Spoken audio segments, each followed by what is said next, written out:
हर हर महादेव। नमस्कार दोस्तों, आपका स्वागत है तीज त्योहार पर। जय श्री हरि। आप सभी श्रोताओं को विजया एकादशी की हार्दिक शुभकामनाएं। युधिष्ठिर बोले, वासुदेव, फागुन माह के कृष्ण पक्ष की एकादशी का क्या नाम है तथा उसकी विधि क्या है?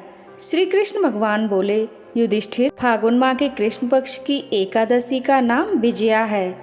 इसके व्रत के प्रभाव से मनुष्य को विजय मिलती है। इस विजया एकादशी के महात्म के श्रवण व पठन से समस्त पाप नष्ट हो जाते हैं।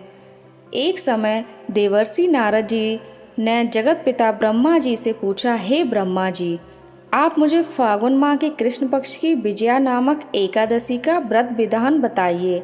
ब्रह्मा जी बोले, नारद, विजया एकादशी का व्रत किए गए को नष्ट करने वाला है। यह समस्त मनुष्यों को विजय प्रदान करता है।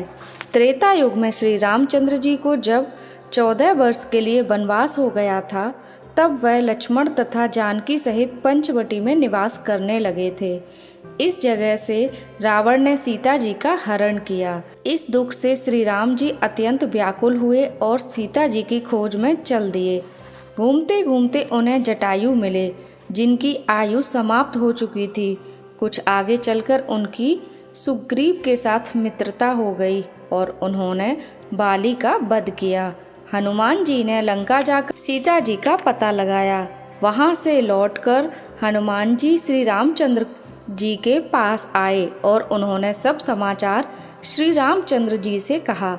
श्री रामचंद्र जी ने सुग्रीव की अनुमति लेकर वानरों भालुओं की सेना सहित लंका को प्रस्थान किया।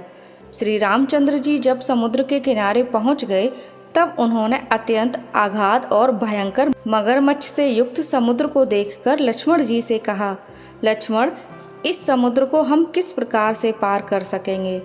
लक्ष्मण बोले, महाराज जी, यहाँ से करीब आधा योजन की दूरी द्वीप पर बकदालव्य नाम के मुनि रहते हैं। आप उनके पास जाकर इसका उपाय पूछिए। लक्ष्मण के वचनों को सुनकर श्री रामचंद्र जी बगदालव्य ऋषि के पास गए। मुनि ने उनसे पूछा, श्री राम, आपका आगमन यहाँ कैसे हुआ?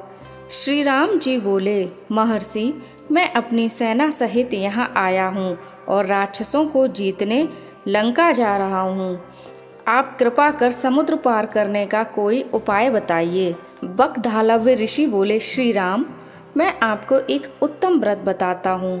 फागुन माह के कृष्ण पक्ष की विजया एकादशी का व्रत करने से तुम समुद्र से अवश्य ही पार हो जाओगे और तुम्हारी विजय होगी। हे राजन, इस व्रत की विधि यह है कि दशमी के दिन स्वर्ण, चांदी, तांबा या मिट्टी किसी का एक घड़ा बनाएं। उस घड़े को जल से भरकर तथा उस पर पंच पल्लव रखकर वेदिका पर स्थापित करें। घड़े के नीचे सतंजा 7 अनाज मिले हुए और ऊपर जौ रखें। उस पर श्री नारायण भगवान की स्वर्ण प्रतिमा स्थापित करें।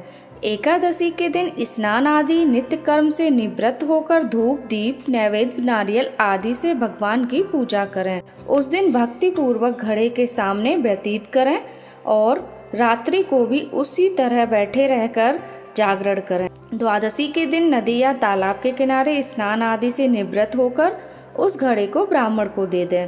राजन, यदि तुम इस व्रत को सेनापतियों के साथ करोगे तो अवश्य ही विजय होगे। श्री रामचंद्र जी ने विधि पूर्वक विजया एकादशी का व्रत किया और इसके प्रभाव से दैत्यों के ऊपर विजय पाई।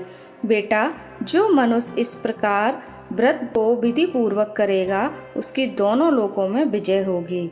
भगवान श्री कृष्ण कहते हैं, युधिष्ठिर, जो व्रत का महात्म सुनता है उसको पे यज्ञ के फल की प्राप्ति होती है। अगर आपको मेरी यह कथा अच्छी लगी हो, हमारे तीज त्योहार चैनल को सब्सक्राइब और वीडियो को लाइक जरूर कीजिएगा। मिलते हैं आपसे अगली वीडियो में।